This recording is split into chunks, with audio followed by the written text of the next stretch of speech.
Welcome to the Wheel of Time Diaries. I'm your host, King Crusoe. You can call me KC, and today is our third episode covering Towers of Midnight, the penultimate book of the series, and there's a heck of a lot to get to this week, so I'm going to try to waste as little time as possible, because if I thought there was a lot to talk about last week, there's arguably more to talk about this week, because I read more this week than I probably have for any single diary's worth of coverage over this entire series, and that's already considering the fact that last week I read like nearly 9.5 hours, and last week's diary actually ended up being the longest in the entire series it was only by like a minute or two or something like that, but it was the longest diary in the series. I would not be surprised if this one followed in its footsteps. I sure hope it doesn't, but it very well could. I read for over 9.5 hours for this week's worth of reading, and where I originally planned for this to cover chapters 26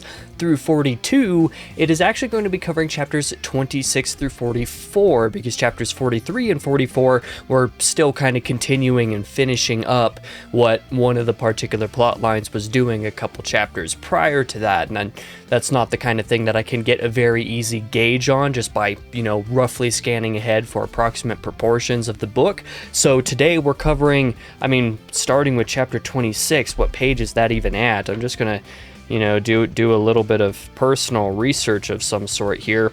That's page 411 all the way through 664, so that is 250 pages. I believe I covered 230 pages last week. That was already a lot, and it would have been an equivalent amount, another 230 this week, without those last two chapters, but I had to add those last two chapters in for story reasons, or rather I personally decided to because I had time to actually get those last couple chapters read this morning, thankfully. So my reading this week has been really good, actually. Last diary I talked about how we got up to the halfway point, and here obviously we are doing our spoiler-free impressions for what I did encounter in this week's reading.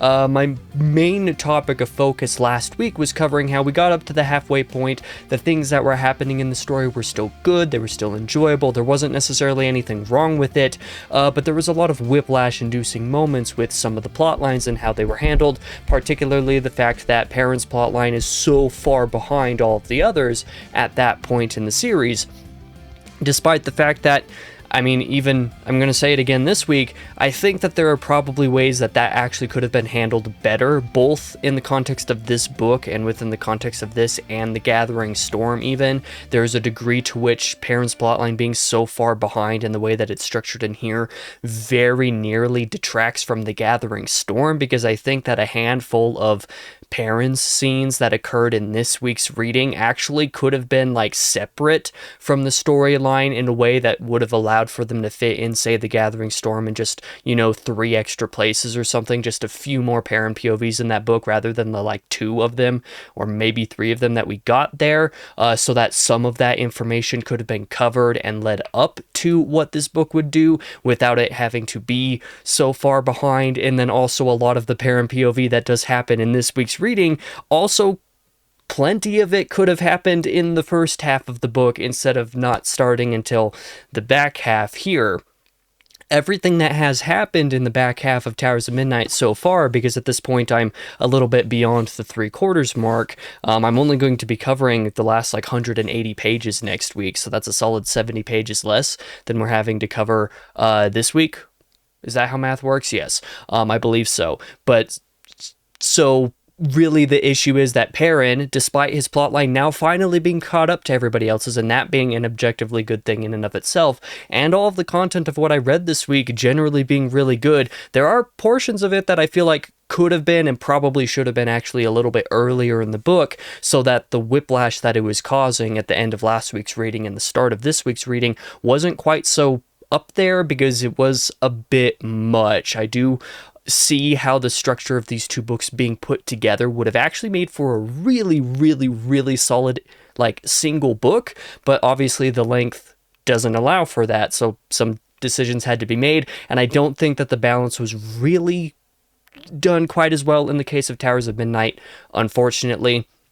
But kind of like what I was saying last week, all the content of what did happen in this week's reading was in and of itself really, really good. So before we jump into the spoilers, let's talk about what the structure of this video is going to look like. I kind of did the same thing last week where I told you which storylines I'm going to be talking about in which order, because for these Sanderson books, we're having to jump between chapters to cover information more efficiently, and I'm definitely going to need to be doing that in this video because, well, there's a lot of chapters to cover. It's nearly 20 chapters this week. It is a lot of stuff. I was originally planning on covering Perrin's storyline right from the very beginning and just starting with all of that and getting through all of that. The issue is that there's actually a little bit of coinciding with his plotline and some other stuff going on that nearly requires me to cover at least one particular thing before I do his, even though his plotline starts off still so far behind with this week's reading, or seemingly that way, because there's really not that many days that really pass here. I guess there's one spot where it could be implied that there's a lot of time that passes, or relatively more time that passes, and that's probably the gap, what happens before that moment versus after that moment, that I feel like should have been earlier in the book rather than here, but that's neither here nor there. The point is, let's talk about what the structure of what I'm going to be covering this week is. There is one random Aviendha POV chapter that occurred in this week's reading. It's because I'm sure there's going to be a few more of those in the rest of the book to come. So we're going to cover chapter 39 first with Aviendha there. It's a very short chapter. It's only like 5 pages or something like that. So we'll do that first. Then we'll move on to a couple of things that are happening in Caemlyn. There's only a couple chapters to which this really directly applies to. There was a good bit of Caemlyn plotline that occurred in last week's reading with Matt and Elaine, all of that important stuff. And there are a couple more things to note, with regard to that for this week's reading. But for the most part, Caemlyn's pretty much off the page for these last 250 pages or something like that. Once we've gone through Caemlyn, however, is when we will jump into Perrin's POV, and that's going to be covering a whole heck of a lot of stuff. I would surmise that Perrin made up like 75% of this week's reading, and if it wasn't 75%, it was still somewhere in the 65 to 70% range. It was the vast majority of what went on, but most of what went on beyond Perrin's plotline in this week's reading was the White Tower, and we will talk about the White Tower after Perrin, and those two are going to have some interesting ways in which they converge near the end of that. And I'll get to all of that in due time, and then we will end off the diary with some of the events that happen in the Borderlands, and Rand will also be involved with that a little bit, surprisingly enough. So that is approximately what we're going to be doing for this week's diary. Let's just actually start jumping into the spoiler talk and kind of cover what's been going on. This week there was a lot of stuff that occurred, not least of which being Aviendha's storyline, her actually having a POV chapter.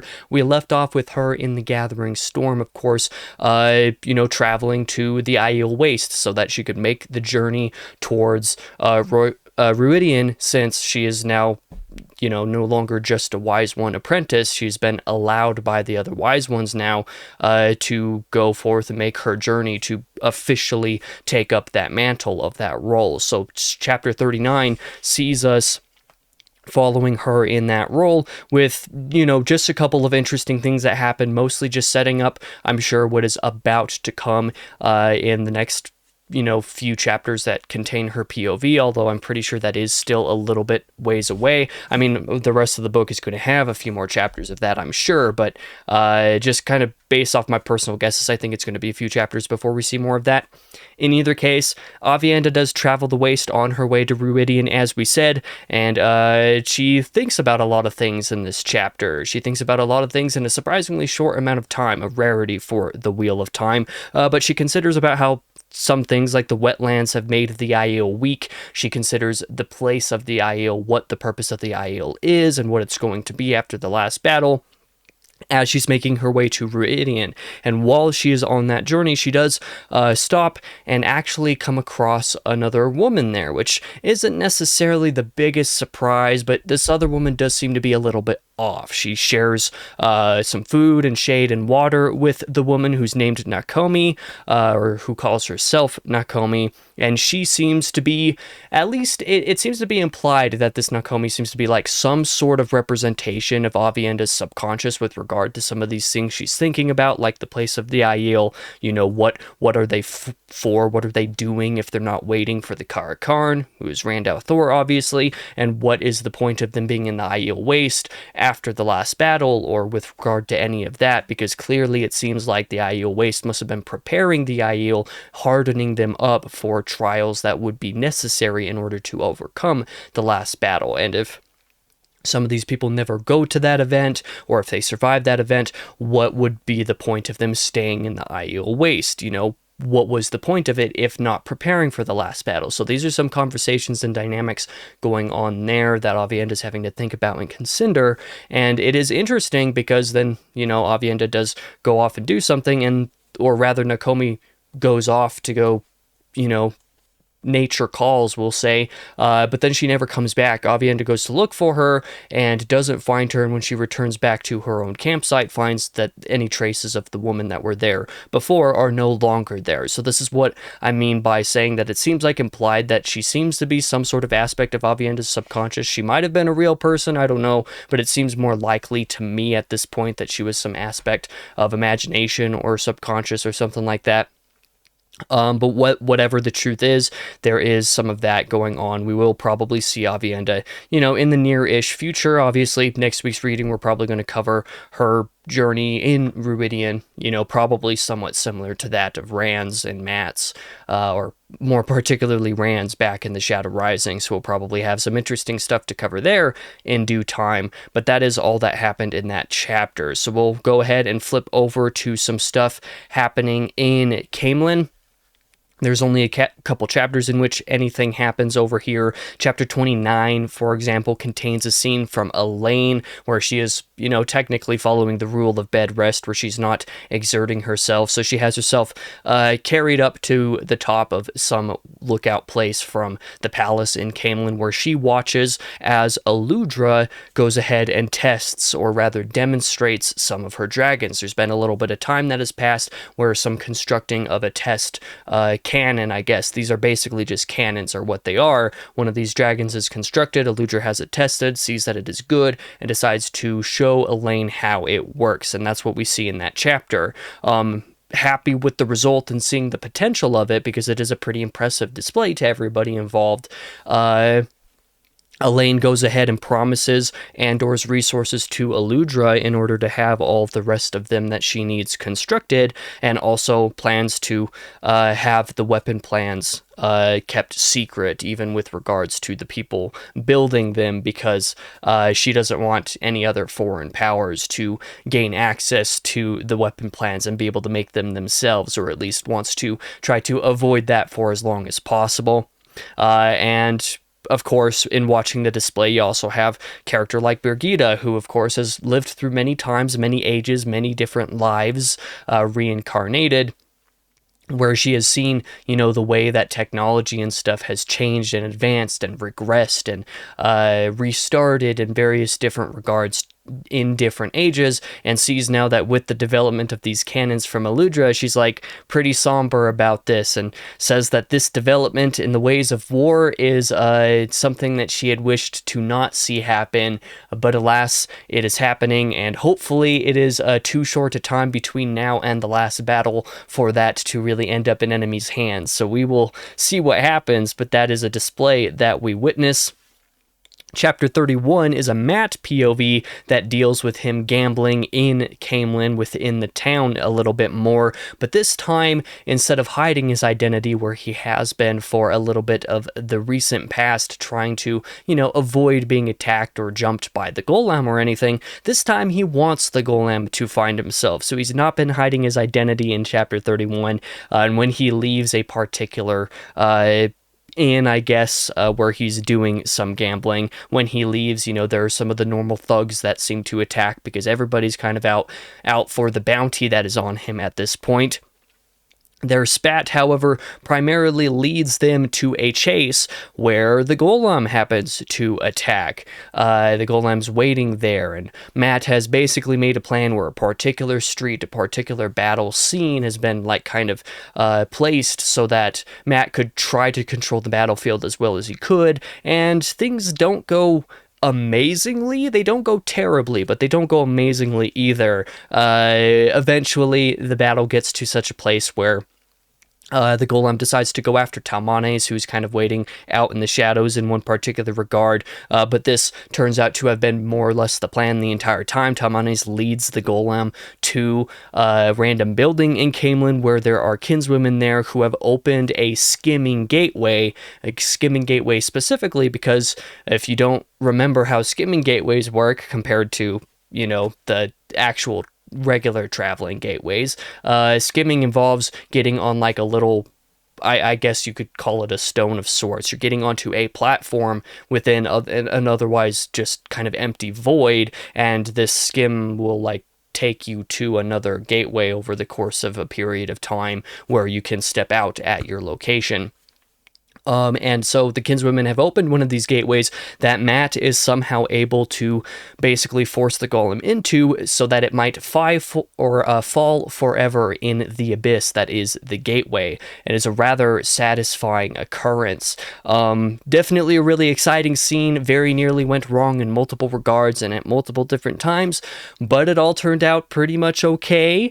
And now the golem is taken care of. So that is a really satisfying thing. But that is everything that happens directly relevant to Caemlyn in this week's reading. We will come back to this point here in a little while whenever we're done talking about Perrin's plotline, because there is a heck of a lot to cover here. Perrin's plotline has stuff happening starting all the way back in chapter 26. In fact, I'm pretty sure it's only his POV, or rather only his storyline in chapter 26, and then it goes through most of the rest of the chapters of the book in some capacity. He appears. There's 26, 28 through 30, 33 through 38, 40 through 41, and 43 and 44.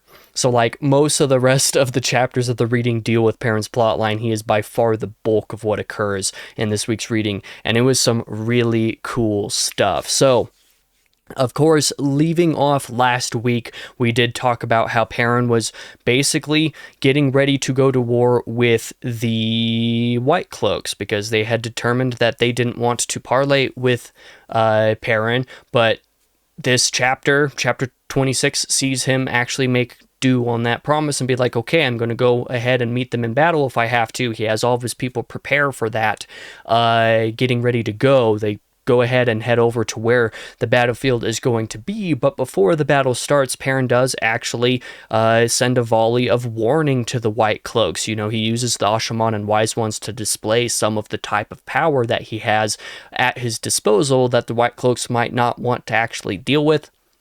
Because if the White Cloaks were to have charged and Perrin were to have used the Ashaman and Aes Sedai in that way, or the Wise Ones rather, because the Aes Sedai refused to actually partake in that because they can't use the power unless they're actively in, mortal danger or some sort like that.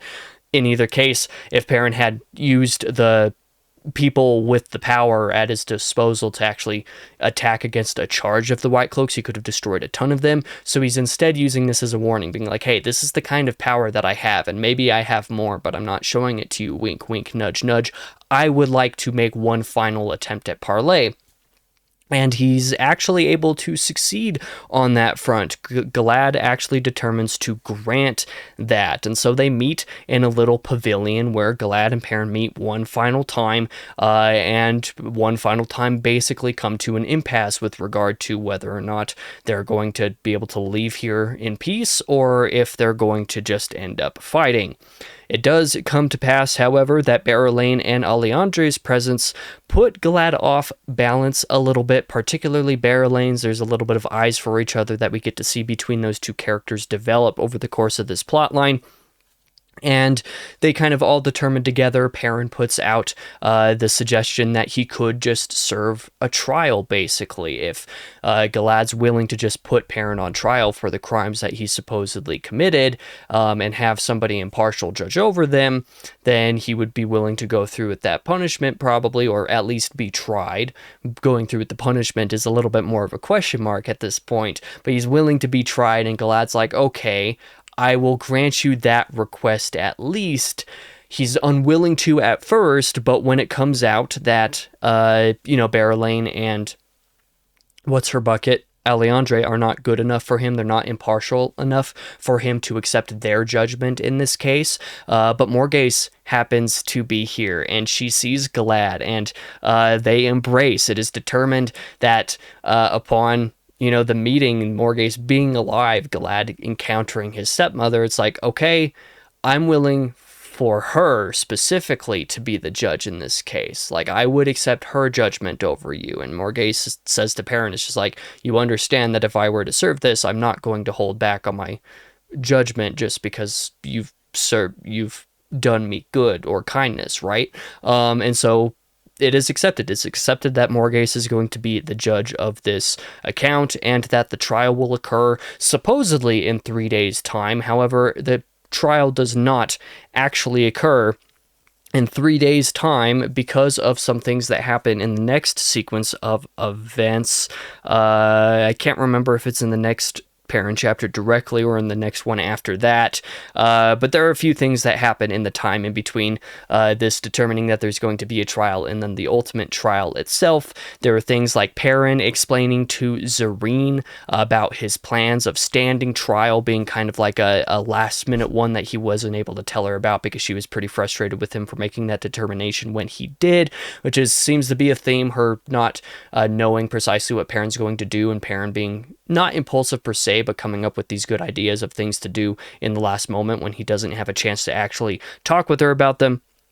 But in either case, he explains to her that that's what was going down, and then he goes ahead and heads into the Wolf Dream to see if there's something weird with the White Cloaks camps, and with their own camps, because he senses that there is something weird going on around this place here, and it seems like there are things affecting channeling within the camp as well, as they discover. Maybe in the next chapter, I forget for sure, but there are some weird things going on in this area, and Perrin is determined to see what it is. And so he goes into the Wolf Dream, and Hopper takes Perrin to the Purple Wall, the purple cage that we very briefly saw in last week's reading, where it felt like kind of a footnote, just like a random thing that's just like, well, this is weird, something's off about this, wonder what's going on here. I can't even remember if I mentioned it in last week's diary because it was just a one-off thing, and I had absolutely no idea what it was about until now, basically, this chapter. It turns out that this purple wall that they encountered, this cage, is a cage. It is a prison. It is a trap, basically, that Slayer uses as a means of being able to trap wolves, hunt wolves a little bit easier, as well as some other things that we'll come to a little bit shortly-ish as we're talking about this plot line. But so Perrin and Hopper and the Wolf Dream enter this cage, basically, and they are able to, they manage to escape with the other wolves that are trapped within there, because there are a couple other wolves that are trapped in there. And they manage to escape and get out of range of, Slayer being able to do anything against them about it. It's obviously clear at this point that Perrin particularly is not quite ready to face Slayer directly yet, and so that's what's determined between them. It is the next chapter when Perrin basically awakes after this bit of Wolf Dream, that he now has to deal with the fact that a bubble of evil has seen a quarter of his forces injured by their own weapons. There's a bubble of evil that suddenly occurs in his camp at this point in time, where everybody's weapons just kind of like inanimately decides that they're going to be alive, basically, and attack their owners. And so this isn't fantastic. It obviously injures a solid quarter of his forces, which is not particularly great, of course. They do get it dealt with, and they do have to deal with his forces being injured, and on account of this event, Perrin does actually go ahead and try to get leave from Galad to say, hey, we're going to have to put off the trial a little bit because, if the trial doesn't go poorly and we have to fight, there are some things that happen in my camp that I have to deal with at this point. He doesn't really say what it is, but obviously the bubble of evil, a lot of his people being injured from their own weapons, needing to remake a lot of weapons in some cases for his soldiers. It doesn't really say how long this delay ends up being in the grand scheme of things, but it's presumably relatively lengthy. And this is kind of what I was referring to as with regard to stuff happening before this event, this little undetermined space of time where who knows how long exactly, how much time passed. Maybe the stuff that happened before this could have happened a little bit earlier in the book, and then we could have just let that be a little bit of a time gap where we then go and deal with all the other storyline stuff, like the Caemlyn stuff from last week could have happened here instead, and then we come back to Perrin's storyline just a little bit later to get caught up on some of that. And then there's also a lot of other wolf dream stuff that happens in Perrin's storyline this week that I felt like probably could have happened earlier as well, where those scenes didn't need to be this late in the story, and in fact them happening this late in the story almost makes it feel like the way his power develops in the wolf dream, as we will see at the end of his plot line this week, is a little bit unbelievable because it's like so quick that it happens. But, you know, a lot of that's just kind of technicalities with timeline related stuff that obviously would have been a struggle to organize in this book, but I just still don't feel like was organized as well as it could have been. But in either case, Perrin deals with this bubble of evil. He has word sent to the White Cloaks that the trial will have to be delayed. And also, this is finally the scene where Tam asks for his permission to leave the camp to go deal with something important with Rand, and that he can't explain anymore. Perrin gives him that permission, but it is chapter 29 when that finally happens. This is one of those scenes that's like, why is this scene not happening until over halfway through the book when there's so much of the book that happened? I feel like some of this stuff could have happened a little bit earlier, of course, to make the whiplash, the just huge divide of the space of time that occurs between Perrin's storyline and everybody else's trying to catch up to that.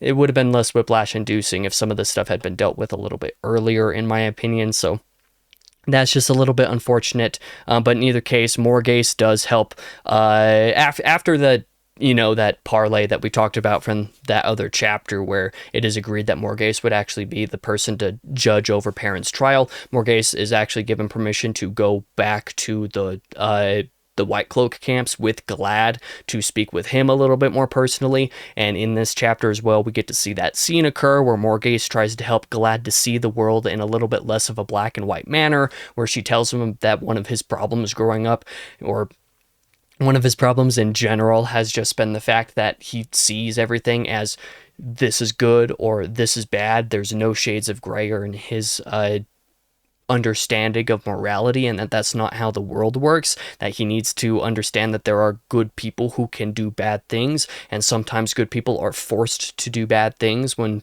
put in a position where they can't do anything else.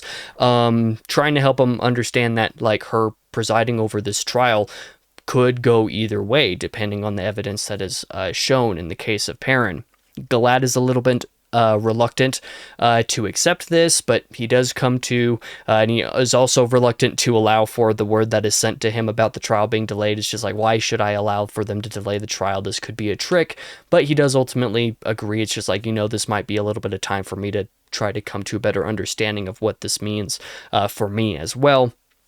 He trusts his mother's word about Perrin's intent and plans, because Morgase does tell him, it's like, I have spent enough time in dealing with some of these meetings with Perrin that I know for sure that, like, there isn't anything inherently terrible that's going to come out of this. Perrin does not mean to hurt you guys. He does not want to fight you. So, like, just let him do what he's trying to do here, because it's not going to hurt you, type of thing. But that is what happens there. The next Perrin moment is another scene of basically him training with Hopper in the Wolf Dream some more. There's a lot of moments of this occurring.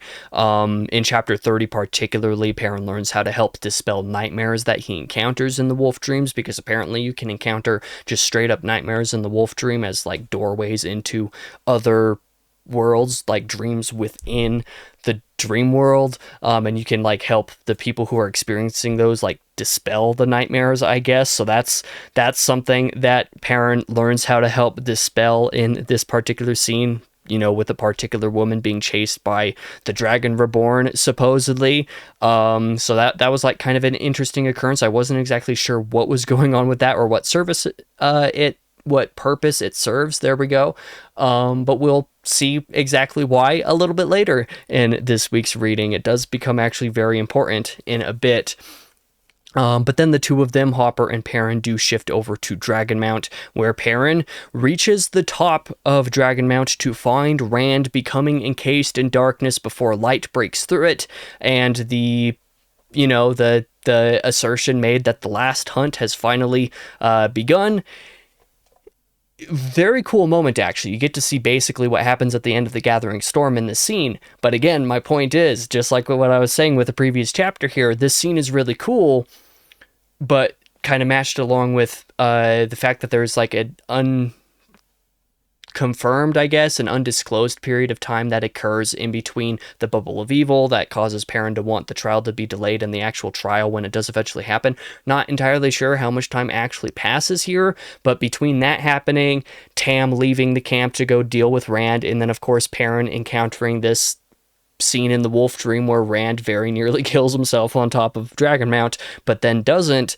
Some of these moments, like some of this stuff, probably should have happened way earlier in the book. Like, I think probably no small chunk of the first quarter of Towers of Midnight should have been basically just Perrin's storyline, catching him up to this point, and then we could have had a gap and then come back to him after this point to deal with the rest of the storyline a little bit later, of course. But like, if almost all of the beginning of this book was just getting Perrin caught up to this point at least, which would basically put him caught up with the end of the Gathering Storm, it would have been a lot better for the structure of this book, because then his storyline would not be inherently conflicting with so many of the others actively through the first half. So like, once again, beating a dead horse here, there are some issues with the structure, particularly with Perrin's story in the plotline or in the timeline, that is just not handled fantastically, and I feel like it should have been handled very differently to how it was.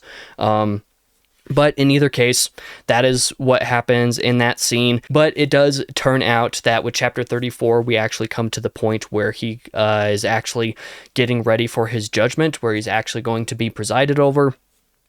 Perrin has determined within the Wolf Dream by this point that the purple trap cage of the Wolf Dream that he's encountered, or that he has encountered, he has learned or figured out basically that this cage, this trap, is correlated with spaces in the waking world where magic cannot be used. Like I said, it was kind of determined that Ashaman and people being able to use weaves was like sometimes being unreliable for some reason, that there were places where they could like go out beyond a certain perimeter and be able to use it, but within a perimeter they couldn't use it. And it seems to be that wherever this cage is in the Wolf Dream also correlates with the approximate space that people cannot channel in the real world, or at least that the Ashaman cannot channel in the real world, which is a really interesting thing. But that is something that Perrin is able to determine. He is pretty sure that Slayer is at least in league with people who are trying to see his army unable to escape this location. He's certain that if Slayer is not inherently a Forsaken or something like that himself, that he is at least working with some Forsaken, that somebody is trying to trap his army in this region where they are.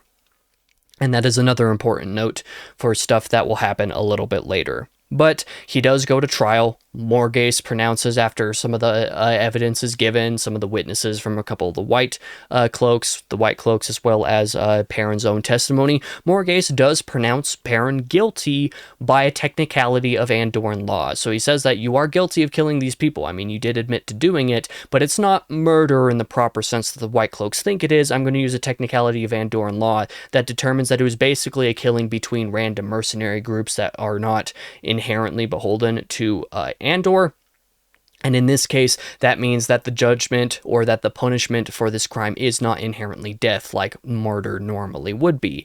And so she actually gives Galad the opportunity to determine what Perrin's punishment is going to be. She says, in this case, the punishment can be something else, so I'm going to let Galad decide what your punishment is. This is obviously a little bit disconcerting that she allows for this to happen, but Galad doesn't actually give a determination for punishment. He does, however, agree with Perrin, or rather Perrin agrees with him, that, well, Perrin's basically able to assert that, the last battle's coming, this is a little bit more important. Whatever your punishment for me is, if you wait until after the last battle, I will serve your punishment after the last battle. I swear it to you. And Galad, for some reason, does actually accept these terms, that once the last battle is done, he will serve the punishment. Galad, however, does not actually say what Perrin's punishment will be.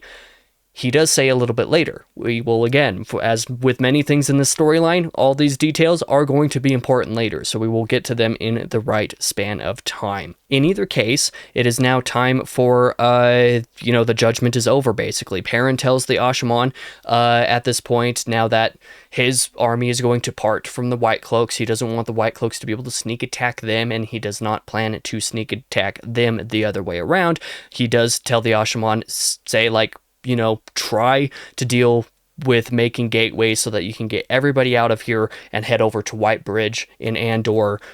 Basically, as soon as you can, just continually try to make gateways until you are able to do it, because he's going back into the Wolf Dream again, because he knows that he needs to deal with the Purple Cage, with this whatever it is that is causing the Ashaman to not be able to channel in the real world.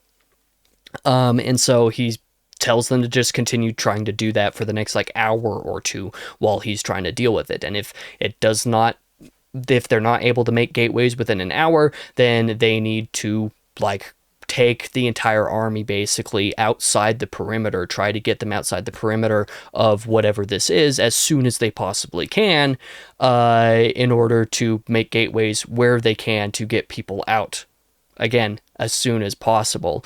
This is Perrin's main concern at this point. He orders Zareen to start getting that dealt with. The Ashaman to make the gateways, Zareen to gather everybody and start getting them ready to go through gateways, or to march to be able to do that in an hour if the gateways still aren't working where they are at. But he does go into the dream where he and Hopper and 3 other wolves go to the Purple Dome. Of course, it is a dome, I guess, apparently. And they combat Slayer there a little bit. It seems like 2 of the wolves die in the combat, and though Slayer is not defeated inherently, Perrin does manage to actually get a hold of a powerful Terra Angreal, called the Dream Spike, as I don't think it's Perrin's storyline where we actually learn that that's the name of it. I think it's the White Tower storyline where we learn the name of it, if that doesn't give you a hint at where this is going. Perrin gets a hold of this Terra Angreal, this Dream Spike, where the center of the Terra Angreal determines where the dome is surrounded by. So he manages to get a hold of the spike, and however, unfortunately, despite having the spike, he's still not able to shift within Teleron very far or very much, very efficiently. He can only go to the edge of where the border of the dome otherwise would be. The dome follows him when he shifts, but even with the Dream Spike in hand, he still can't shift outside of where that border is. So he's just trying to go as quickly as possible to take the Terra Angreal away, just out of the area so that his armies can be able to travel out of there like he wanted, so he's able to get that far at least, but he also wants to try to take this Terra Angreal to where Slayer won't be able to find it, where he won't be able to do anything about it. However, unfortunately, in the dream, he is tracked by Slayer and also determines that he basically has no recourse to remove the dome without simply killing the man, because Slayer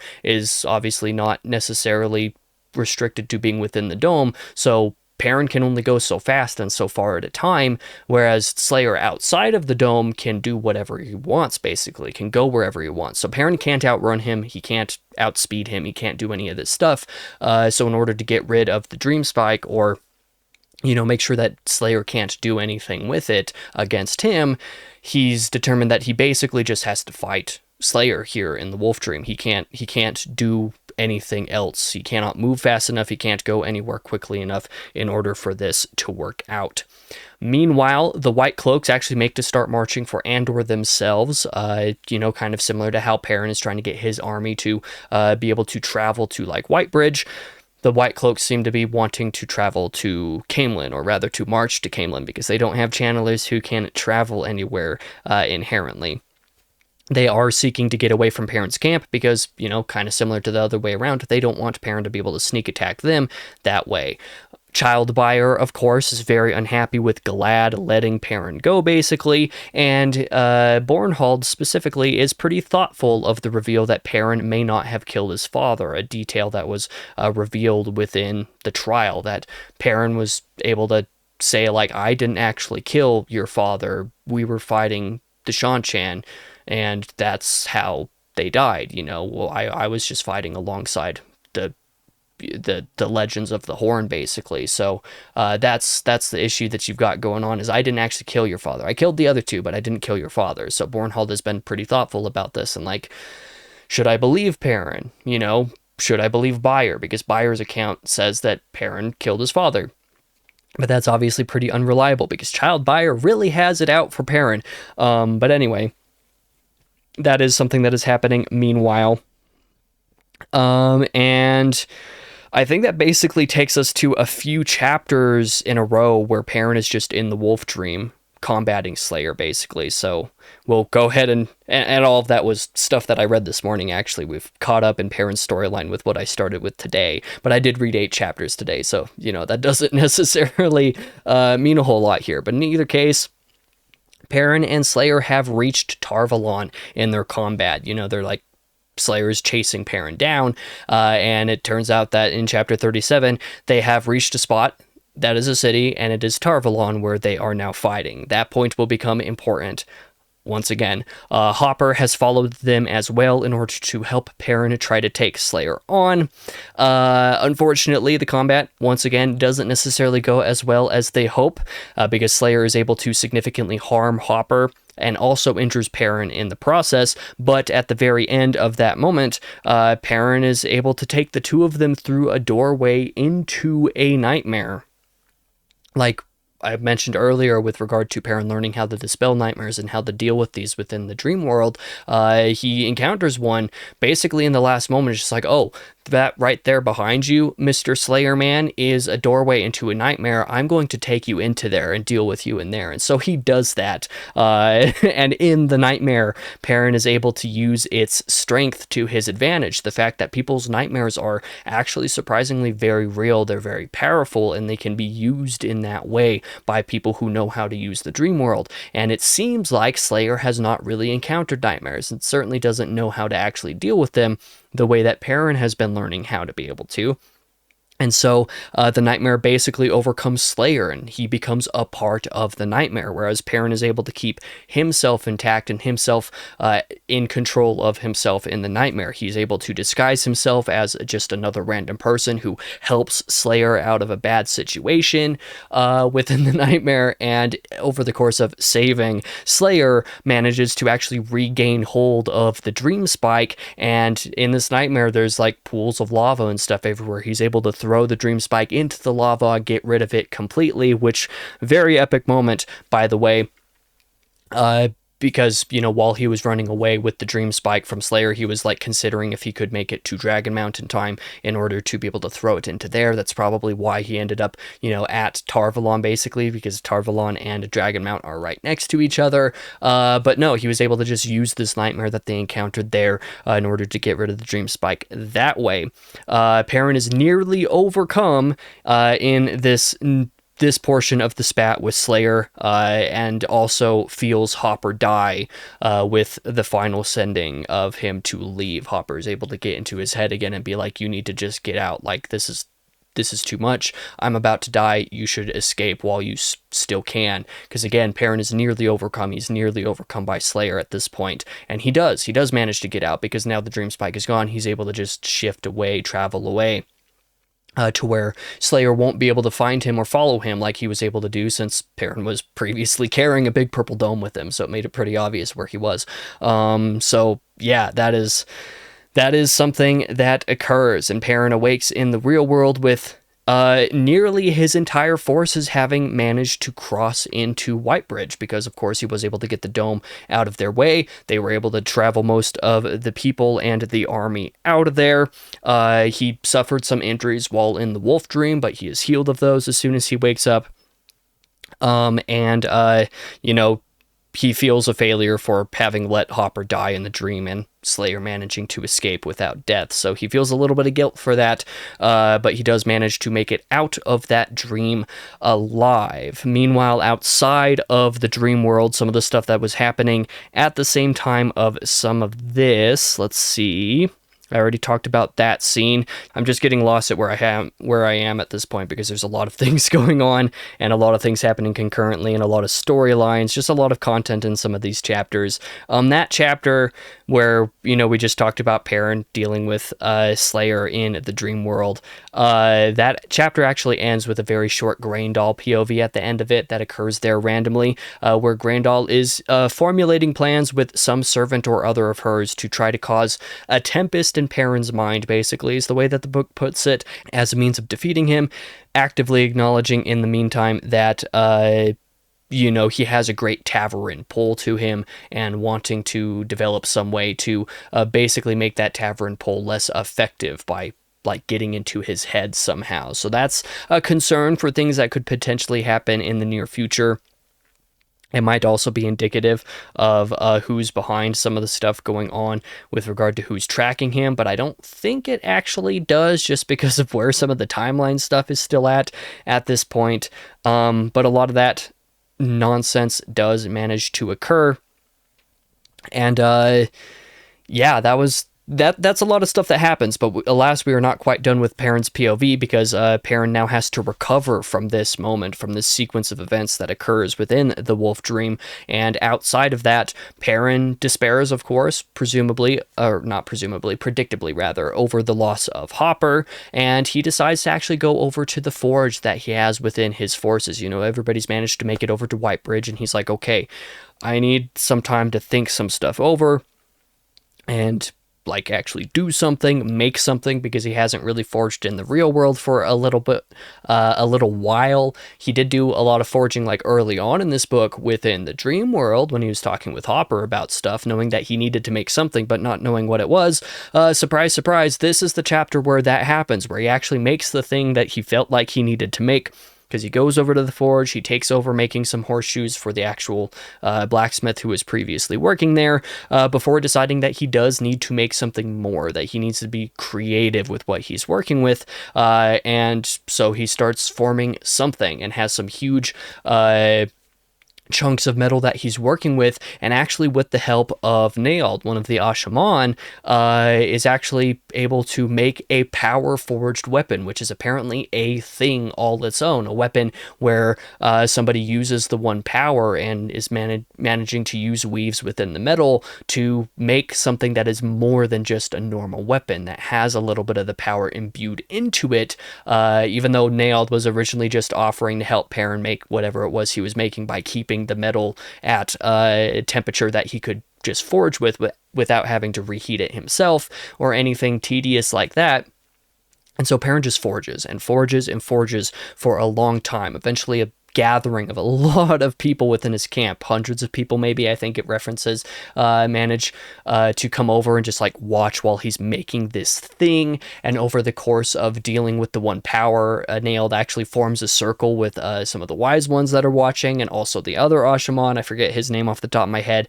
And so there's a big circle of people that are using the power to help Perrin forge this thing. And yeah, Perrin forges a new hammer for himself, which is, a lot more than the previous blacksmith hammer that he had. It is a power imbued weapon, which is really cool, and which he gets to show off here pretty shortly. But he does make this hammer and basically shed off the man that he was, and accepts his new role that he has basically been trying to avoid or trying to put off to some degree for a long time, and accepts that I am the Lord of the Two Rivers. He has one of the Two Rivers men who he had told many chapters ago, burn every one of these wolf head flags. He's like, did you actually burn every one of them? And the man's just like, no, actually I kept one. I kept the one that I made myself because I couldn't bear to do it.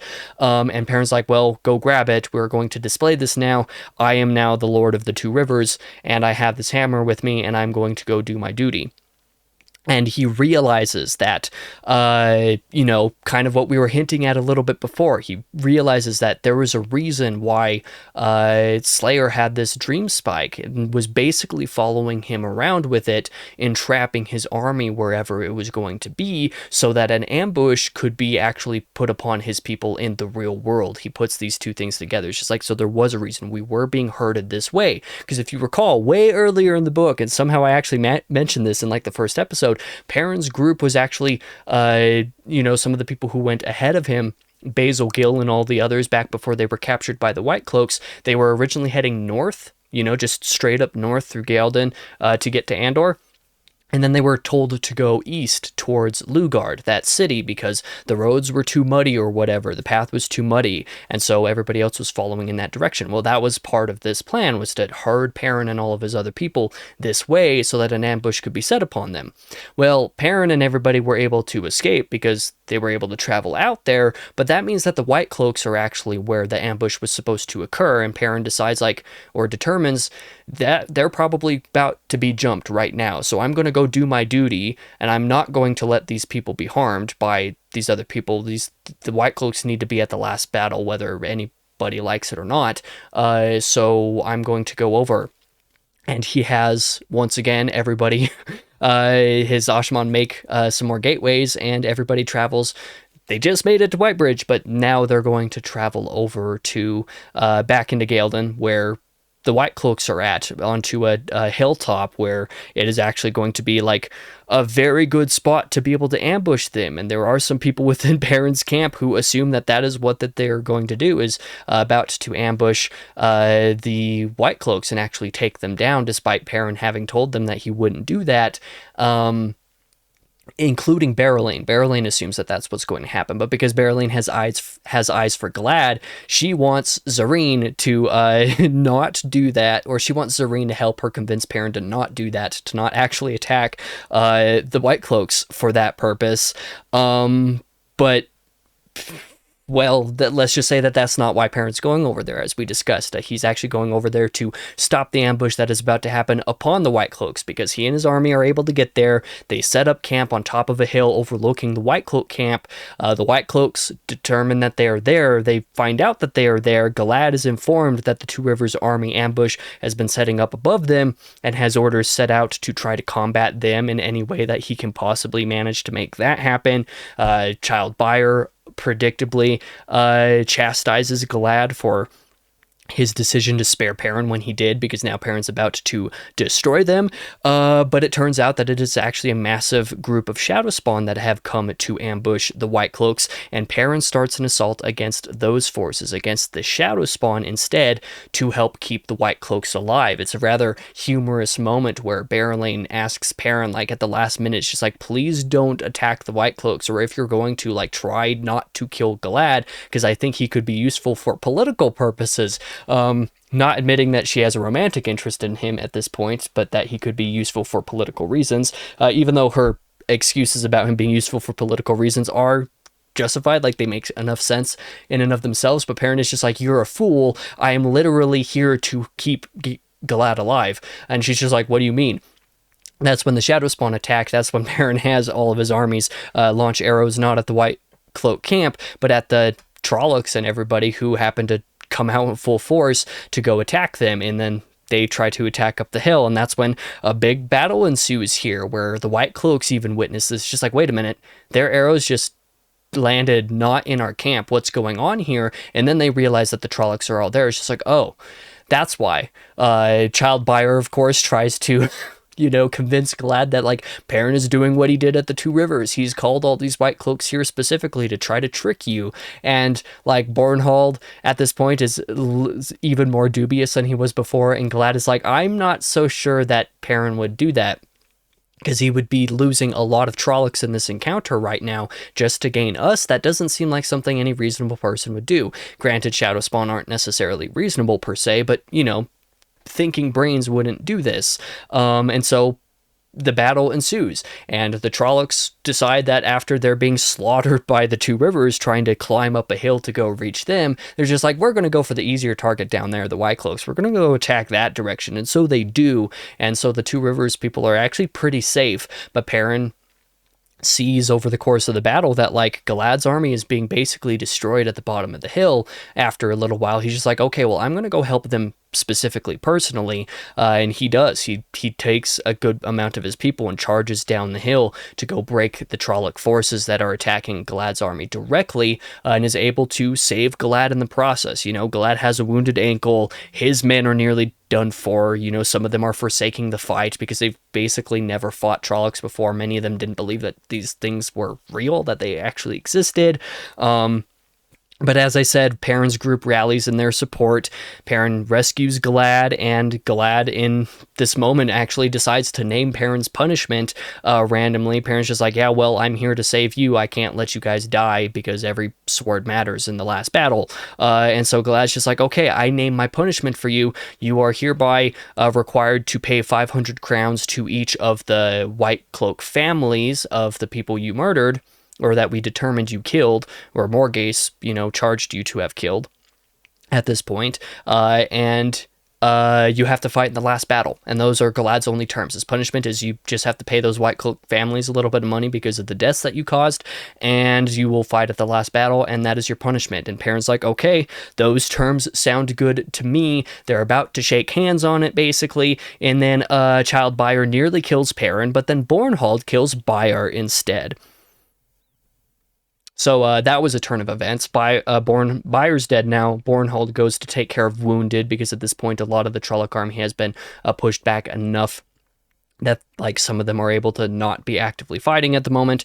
And Galad, despite his wounded ankle, re-enters the fight upon Perrin's horse, and Perrin re-enters the fight alongside him. And that chapter ends up taking us to, let's see, I can actually close a couple of these chapters. That ends up taking us to chapter 43, where the battle is over. Galad is caught up in Perrin's tavern nature. They are interacting after the fight is done. Galad witnesses how Perrin handles his own men, both in terms of the battle and in terms of the aftermath.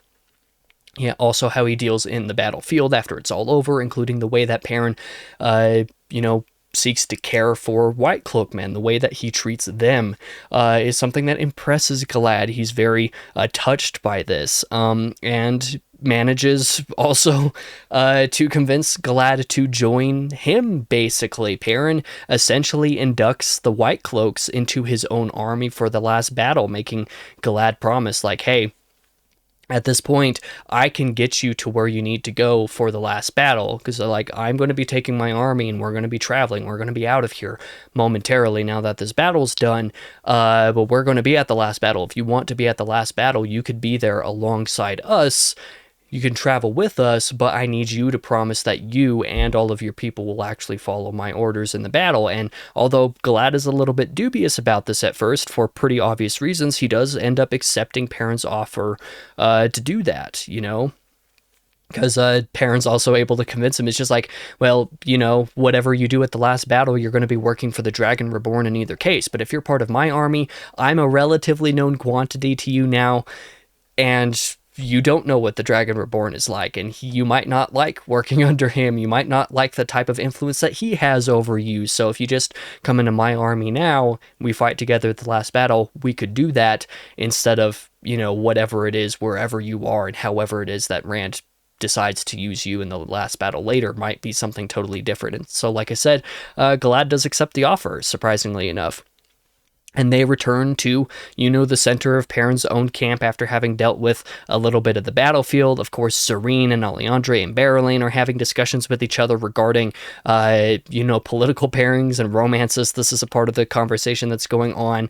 Alliandre observes Berylane expressing frustration over being wrong about what Perrin would do. But Zarine is able to see as well. It's just yeah, but she has eyes for Galad. So, she's not necessarily wrong to have, her frustration, but really the point of this entire conversation is that some of us make pairings for political reasons and some of us out of love. And I've determined that Berylane really likes Galad, and it is proven when Perrin and Galad return to them and make it into their group. Zarine deals with Perrin, and Alliandre witnesses as Galad and Berylane come into direct contact with each other. The way they interact with each other in the scene is also rather amusing as well. So, there's all of that stuff going on. The political nature of, pairings and all of that kind of stuff is more interesting in the book than it is to just explain to you what happens there. It feels more sudden when I just explain it to you, and it is pretty sudden in the book either way, but, it is all stuff that happens and it's enjoyable enough. But then chapter 44 deals with kind of a similar topic, actually, because the last one of these monarchs, these royal people, these noble people that is part of Perrin's group, because there's Alliandre here, there's Berylane here, there's obviously Perrin and Zarine themselves, but there's Morghese as well to deal with. And Morghese and Talonvor actually have an interaction with each other again in chapter 44, finally reconciling, where Morghese is like, hey, why haven't you asked me to marry you? And Talonvor is just like, why would I presume to be allowed to do that, basically? Now you're outed as having been the previous Queen of Andor. I can't just do that right now. And Morghese is just like, yeah, well, all of my previous partnerships, for the most part, have been politically motivated, and I'm kind of sick of that being the case. So for once, I would like to follow my heart. And so they agree to be married at this point, with some encouragement or some prodding from some other people like Linny and, Basil Gill, because some of them, like Morghese and Basil and Linny, are planning to go to Caemlyn directly to go help Elaine deal with Andor. And also to put in a good word for Perrin, to try to convince Elaine ahead of time that Perrin isn't trying to usurp the throne or anything. But given this marriage between Talonvor and Morghese, they go and get Perrin's blessing, basically, is the closest thing to the proper lord in this situation to officiate their wedding. So Perrin officiates over their marriage, and some of them plan to go to Caemlyn, as I said, to put in a good word for Perrin. And after that process, we also have a moment where Perrin is hit in the head by a couple of acorns being thrown from the tree line nearby. And when he goes to investigate, he finds Mat there, because word has already reached Caemlyn that Perrin is around, and, people are excited to see some of them, and Mat decided that he wanted to say hi to Perrin before politics and dealing with Elaine and all that kind of stuff managed to get in the way. Mat also warns Perrin about people who want him killed. Obviously, the posters around in Caemlyn and other such places with their faces on them. The fact that Mat has been nearly assassinated and all that kind of fun stuff going on. And he also warns Perrin, not just warns him about that, but also tells him to meet him at a particular inn in the city where they'll catch up more about what's going on, and some things that Mat would like some favors from Perrin to help with, i.e. the Tower of Genji, which is probably going to be also the other thing that happens at the very end of this book that I've been waiting for to happen for like 2 books now. So we're excited about all of that. But that's going to actually finally be the end of everything that happens in Perrin's plotline, that at this point has been 50 minutes just talking about that alone. It was a lot. But somehow we still have a lot more chapters to talk about, a lot more scenes to talk about in another storyline, predominantly the White Tower storyline, because as I mentioned at the beginning of this video, the White Tower storyline does actually converge with Perrin's storyline a little bit, and we'll see how shortly, I guess. So let's talk about some of the things that happened there. So much happened in this week's reading that jumping all the way back to chapter 27, where Egwene deals with some of the politics from other people, rulers in the South, feels like stuff that happened 1.5 million years ago, and really it may as well have, because wow, that's a lot. Anyway, yeah, in the White Tower, there's some interesting stuff going on. Egwene is dealing with politics, like I said. She has gotten word from Darlin down in Tyr, where he's agreed to at least meet with her with regard to what Rand is planning and what he is going to do. But the current surrogate for the ruler of Ilion seems a little bit less intent on meeting with her, given more immediately problems on that person's hands with the Seanchan to their side and all that other stuff going on. And Egwene also learns in this scene about Trollocs swarming the Borderlands by now, that everything is going down, and the last battle is basically imminent at this point. It's going to be happening next book, of course, so she has a lot of politics to deal with. The exciting thing that does happen in the chapter, however, is that a sitting of the hall has apparently been called without Egwene's knowledge, and she's able to make some big political moves within the tower, changing some things within the way that the White Tower works, as she has been doing for the last couple of books now. She manages to make it over to that meeting of the hall and make it there in time to make some effective use of it. Though the sitters, basically there's a little political meeting that ensues there where Egwene's able to make a bargain with the other sitters of the hall. She's like, okay, well, if you're going to have control of this thing, I'm going to have control of this thing, is able to trick them into agreeing with her. That ends up now with the sitters having authority over the armies of the White Tower now, whereas Egwene had authority over them before because of power reasons. Egwene's just like, okay, well, I'm willing to give up my power over the armies, and you guys can have power over that if I have the power to deal with foreign monarchs, because it's something that she's trying to do. And now she has authority over all foreign leaders. Unfortunately, the sitters of the hall don't realize that this also includes Rand, meaning the Dragon Reborn himself, until after the fact, but so now Egwene basically has control within White Tower politics of other leaders, including Rand, how to deal with them, and she has also managed to make them agree to adapt the law of the Tower a little bit so that meetings of the hall, sittings of the hall, cannot be called without the Amyrlin having been informed of it with enough time to be able to attend it if she would like to.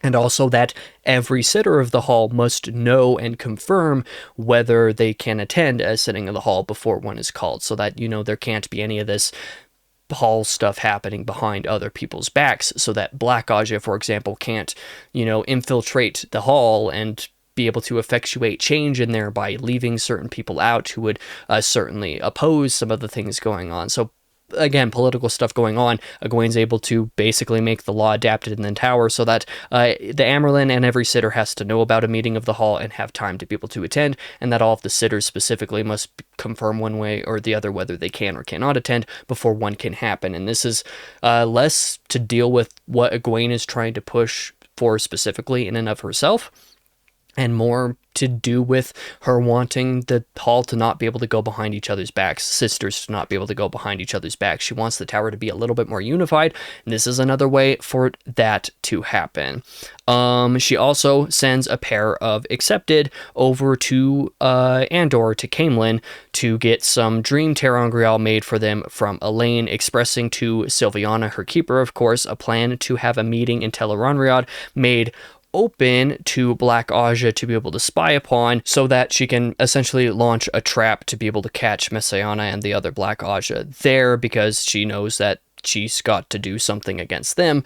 So that is also something that occurs at the end of the chapter. And she also has Sylviana send word to Caemlyn to have Gawyn come back to the White Tower, because of course, I guess that happened last week. It didn't feel like that long ago, where Gawyn was kind of shirked by Egwene a little bit and put off by it, decided to go to Caemlyn to actually interact with Elaine a little bit, which is something that does admittedly happen. But so let's see. The next time we see the White Tower, sees Egwene discussing with Siuan and Nynaeve, specifically her plan for them to hold a decoy meeting in the Tower. This is the meeting that she was planning for the Black Aja to be able to spy upon. She wants this to be a decoy meeting because Egwene does need to have a meeting with people like the Sea Folk and the Aiel Wise Ones for political reasons. Again, still dealing with political stuff here.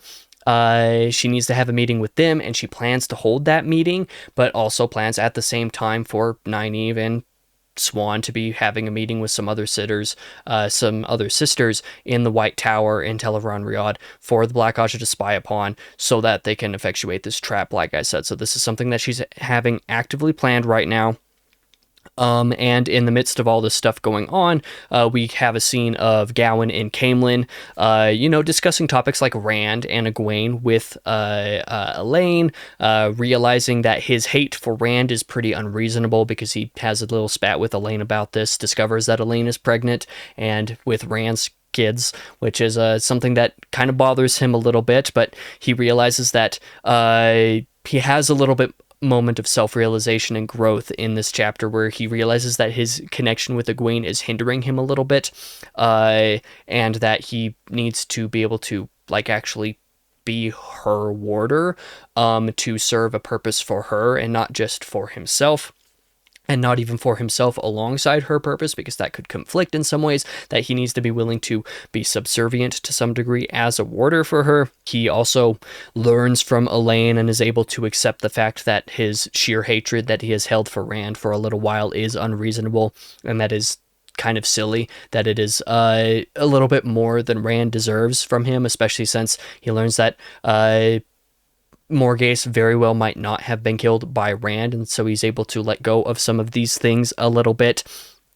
Elaine also releases him from his inherent responsibility to be the Captain General of Andor, which would allow him to go back to the Tower and be Egwene's warder a little bit more easily without guilt, so he's able to do some of that.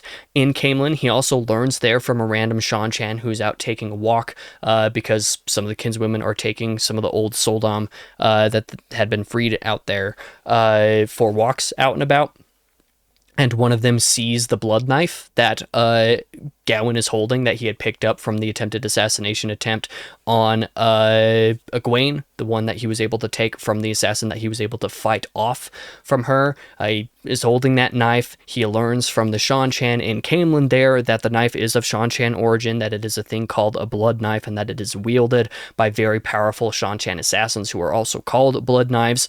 And he's like, he's vindicated in the fact that the assassin is not actually, that the assassins within the White Tower that have been killing Aes Sedai this entire book have not actually been Messiana directly. They've been Seanchan assassins that have actually been hidden in the shadows, that they have a special Terangrial ring that they are able to wear that allows for them to be able to hide in the shadows more effectively and just be very sneaky and effective assassins. Presumably, this is also the kind of assassin that very nearly killed Swan at the end of the Gathering Storm when Gareth Bryan was able to fight off one of those assassins, somehow kill them, and when Swan and Bryan obviously, healed each other, bonded, did that entire thing.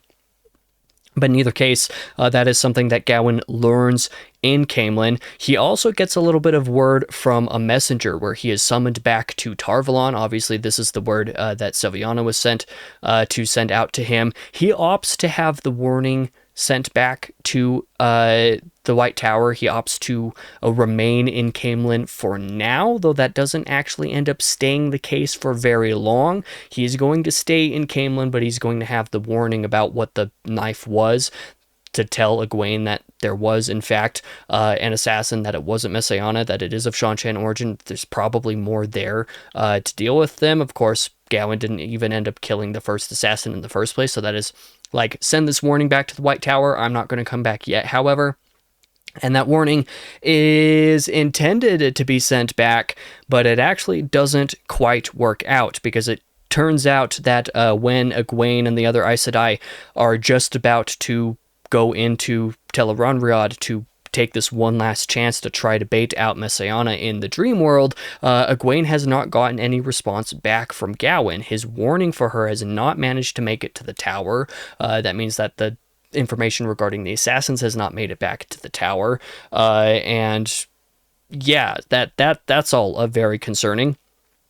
And in Caemlyn, Gawain has some more of this self-reflection moment that I kind of talked about before, but in the midst of some of this thinking to himself in Caemlyn, he determines that in order to be in harmony with Elaine, he needs to actually be in harmony with Egwene's melody rather than trying to pursue his own melody at the same time. This musical metaphor is something that is utilized in the book quite directly, and he also realizes that surely the Seanchan assassins pose an immediate danger upon Egwene when he goes to try to talk to Elaine that night, and Birgitte is standing outside the door, and she's like, yeah, well, Elaine is asleep, and she's dealing with Aes Sedai business, and Gawain's able to put together, it's just okay, so they're meeting somehow, doing something in their sleep. That's what's going on here, but the assassin poses an immediate danger on Egwene right now. They're meeting at the moment.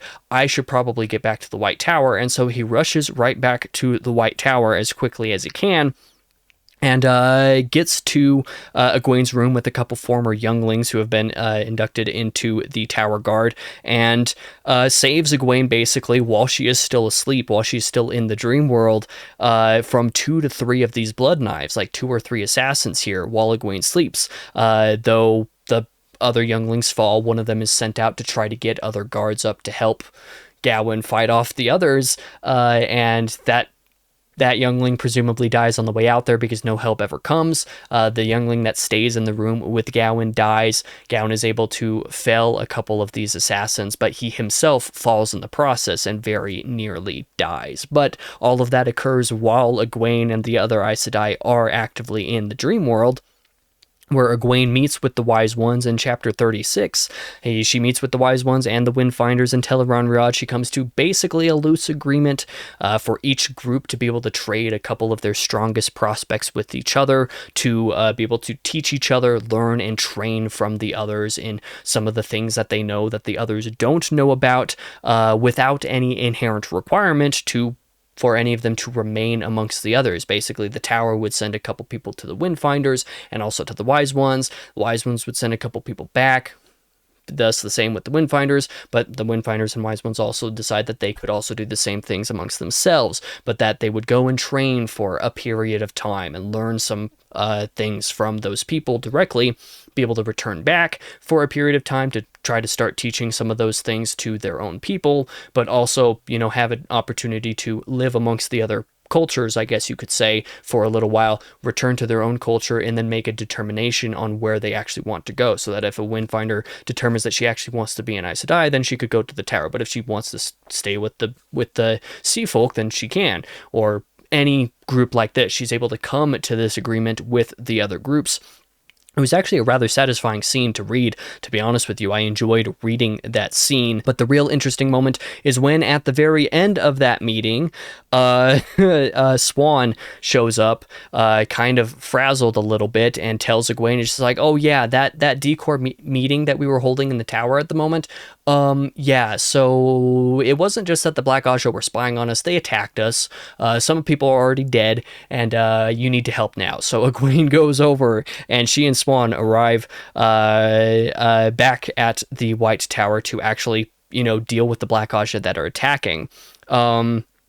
There's trying to deal with things in some sneaky fashion to try to pick off individual Black Sisters as well as they can, until the sneaky approach no longer works for them, because it becomes predictable, and Messiana specifically is able to determine to one degree where Egwene's going to pop up and what she's going to do, and there's some tense, skirmishes that occur in this moment. There's also a little scene in here in which Perrin, because Perrin and Slayer were at Tar Valon, Perrin ends up in the White Tower and encounters one particular scene and is basically able to save Egwene from a weave of balefire somehow, just by thinking it away. It's just like, this weave isn't going to work, and she's just like, how in the world did you just stop balefire just now? And Perrin's just like, well, nothing really matters if you have power over it in the dream world. This place is dangerous. You should probably not be here. Goodbye. And then he leaves. So that was a real entertaining moment.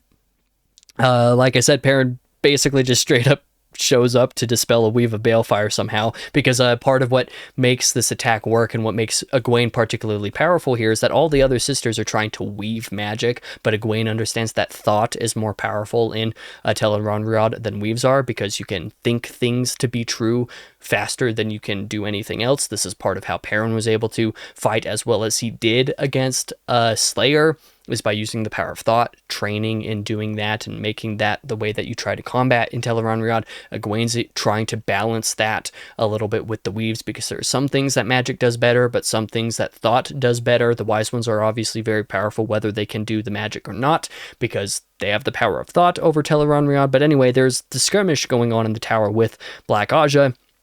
There's one particular moment where, there is a particular scene from POV, I think it's from Messiana's POV specifically, actually, where she believes that the White Tower has managed to obtain a dream spike. I believe that's where it's revealed that that's what it's called, because Perrin and Slayer are here with the Dream Spike. They're combating each other in Tar Valon, but Messiana doesn't know about that. She believes that it is the White Tower that has managed to obtain one, and tries to formulate a way to capture Egwene so that Egwene can reveal its location, so she can get rid of it, so she can travel out of there, because she would like to travel out of there, but she can't right now, obviously.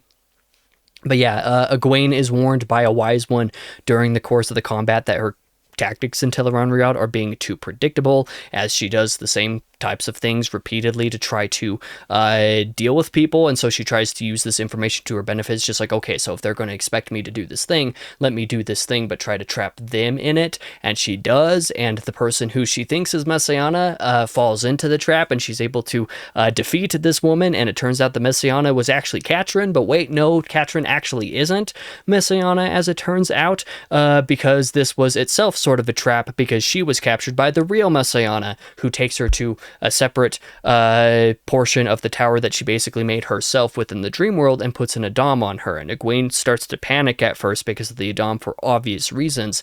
But then Egwene remembers and realizes she's able to fight off the panic and be like, I don't need to use magic. This is Tel'aran'rhiod. I can just will the Adam to not be on me anymore, and she does that, and Messiana's like, oh, so you have been training in Tel'aran'rhiod, how interesting. But then they have a battle of will against each other, and it was almost anticlimactic, but I'm actually rather satisfied that it wasn't just a showdown the way that like Moghedien versus Nynaeve was several books ago, where Messiana and Egwene have a battle of will against each other, where it's not magic, it's thought within Tel'aran'rhiod that they're using against each other. And just the fact that Egwene is able to use this so effectively seems to just completely bust Messiana's brain, and she ends up going into a state of like basically crippling her brain is what happens.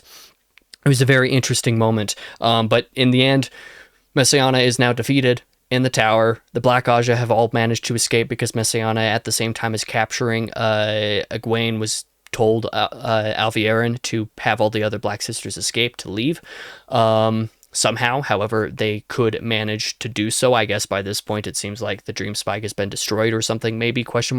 And so they are able to leave. The Black Aja have escaped, but Messiana is dead at least. So that purpose of this entire scene, done. It has been achieved. It has been accomplished. That is really cool.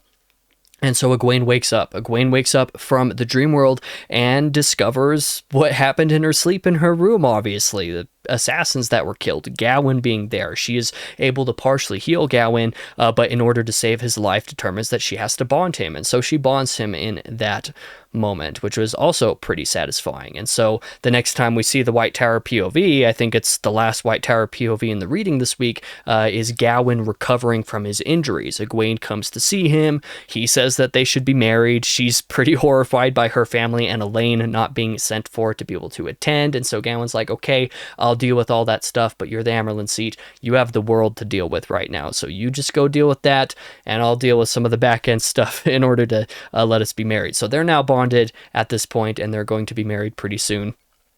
That was a honestly rather touching scene, but that scene also ends with Gawain managing to get up just enough, despite healing from injuries and being exhausted, to inspect some of the bodies of the people that were affected in the attack, and this includes the 3 assassins' bodies, and he takes those ter'angreal rings off of the assassins' dead bodies and sticks them in his pocket, because it seems like the Aes Sedai did not determine what those were and what they were used for yet, and so he decides to take them him damn self. So that happens. That is the end of the White Tower plotline for this week's reading. Let's jump into very quickly just the final couple of scenes, which are Borderlands related. One of them is obviously following up on some of the Borderlands discussion that we had last week, which was all of Iturralde fighting off people in Marathon, fighting off the Trolloc waves, and basically coming to a decision to hold off in Marathon with Yoli to try to just keep the city for as long as possible, to hold off until some help could come. Unfortunately, help doesn't really seem to come. Yoli ends up dying trying to hold the city, apparently. And that is because, as it turns out, over there, the oppositional forces seem to apparently have some channelers of Saidin, as some of the Ashaman are able to tell Iturralde. And these channelers are able to bust a huge gap into the wall of the city, and that allows the hordes of Trollocs to be able to get into the city rather directly. Iturralde has Ashaman try to defend the gap into the city, while ambushes are set up elsewhere in the city to try to just hold out for a chance, like I said, for help to come. As help seems to be coming, as was seen to be the case, Yoli was able to convince Iturralde, just like, hey, let's just hold off for a little bit. There are people coming to our aid, it seems like, based off of scouts outside of the city. Like, let's just wait for them to get here. And Iturralde's like, we should probably just leave, but okay, we'll hold off for a little while. And they try to. And Iturralde's men have held off Trollocs for a while. They do that for a good long while, but they don't get any of that direct help that Yoli spoke of, unfortunately. And like I said, Yoli ends up dying while defending the city still during some of that waiting. But it does eventually occur that help does arrive. Not the way that they thought, because it is Rand that arrives to Marathon with Lord Bashir and his army, and Bashir is impressed that the city was able to hold as well as it did. He basically takes command of the city and determines, just like, this place isn't necessarily great to hold off. We should probably leave now, because there are still hordes of Trollocs who were able to be pushed back by some of the armies that randomly showed up that suddenly arrived to help. But they determine it's just like there's too many of them still, and they're going to try to attack again, and the city's not going to be able to survive that, so we should probably just go. But Rand is there with them, of course, and he's just like, nah, not if I have anything to say about that. And Rand single-handedly fights off the remaining horde there then in that moment while everybody's watching. It is quite an epic and insane moment, actually. A really enjoyable scene to read where Rand just becomes a god basically and defends Meridon against a huge horde of Trollocs there. But obviously he can't just do this willy-nilly. You know, he is so exhausted after all this happens. It's pretty obvious that like he can't be on multiple fronts at once during the last battle, obviously, so he can't just be there to do this everywhere because he was dealing with so much of the magic. But he also can't be doing this in the meantime anyway. Like, he exhausted himself in that moment. He needs to rest up now, and like he needs to be able to do that at the last battle against the Dark One specifically. So like everybody's going to have to just deal with it. Meridon is safe for now because of Rand, but like he is able to make this example, do this really epic scene, but it is also pretty clear that he can't just do this a lot. You know, he does have his limits, and he pushed himself to his limit to just single-handedly defeat the army here at Meridon. But it was still a very cool moment, of course. During the same scene, of course, the previous head of Meridon, the person who was, you know, refusing to help Ilteralde at the border, turns out to have indeed been a dark friend, so pretty clear that that is the reason why they weren't helping, and a handful of them do return to Tyr at the end of the chapter. And upon returning to Tyr, the king of Erod Daman has apparently also been located by Cadsuane. This must have been the thing that Rand was telling Cadsuane to do. You know, last time we talked about that plot line, it's just like, I have a task for you to do, by the way, Cadsuane, and they must have been find the king of Erod Daman, and she did so. He has been located by her, and at the same time, Min also reveals to Rand, some of her fears about Kalendor not just having the flaw that requires him and two women to be in a circle together in order for him to safely wield, but she fears that there's also another flaw with Kalendor. So I'm sure that's hinting at something that we'll learn a little bit more about, maybe in the next book. Who knows? Maybe that's the thing that kills Rand in the next book if he dies. We'll see. But yeah, so that happens in the Borderlands. And then the very last scene we'll talk about is another one of Lan's scenes up in the Borderlands as well. It's one of the last scenes. It was going to be the last thing that I read today, but then there were two Perrin chapters that occurred right afterwards. So it wasn't the last thing that I read today, but it was one of the last things I read today. Returns us to Lan's POV, where he's somehow he can sense that Nynaeve has managed to take up his bond, so he's able to feel that, which is pretty cool. And somehow his group has also managed to grow even larger as he crosses into Arafel, and he learns specifically from the grandchildren of the Kandori and Arafellan monarchs specifically that Nynaeve told them about Lan coming through here, that he would be going through, and that he would probably try to disguise himself, because apparently the monarchs of these two nations are of Malkiari blood. And so the grandchildren of the monarchs join Lan's group as well. So getting even more exciting with Lan's group growing larger and making their way over to deal with whatever it is that they're going to end up dealing with for the last battle. But now that we are well over an hour and a half into my recording, this will probably actually now be the longest episode of the diaries, depending on how long of the recording was going on before I actually started talking, because it was running for a little bit before I had my notes in order. Yeah, that is everything for this week. It was a lot, and I know it was a lot. I kind of rambled through all of that. I probably sped talk through a lot of that, just kind of going from one point to the next, to the next, to the next, because there was just so much that happened. It was 250 pages of one of these books that I had to get through all in one sitting, and it worked out well enough. You know, I hope that my commentary was insightful enough now and again, even though there wasn't a whole ton of commentary except with regard to Perrin's POV, but I guess Perrin's storyline was most of what I talked about today, so maybe it worked out well enough. But yeah, that means that this is finally the end of this diary, and next week will be the last one for Towers of Midnight, where I will be going over the last 180 pages of the book, and hopefully only going over 180 pages of the book means that the last diary will be like barely an hour instead of an hour and a half. Hopefully it'll be closer to the first diary's length, and hopefully maybe even shorter than that.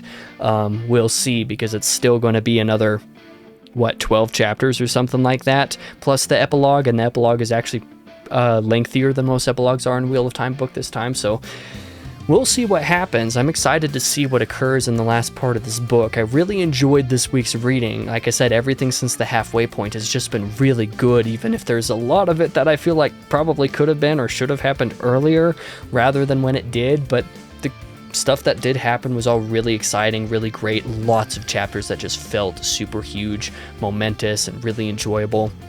The fact that you had, all this build-up and tension and, like, will they, won't they, of battle between Perrin and Galad for so long here, and you got to finally see an actual climactic battle sequence between them there, but it wasn't actually between those two armies, it was in a different way. The subversion of that was really interesting and fun.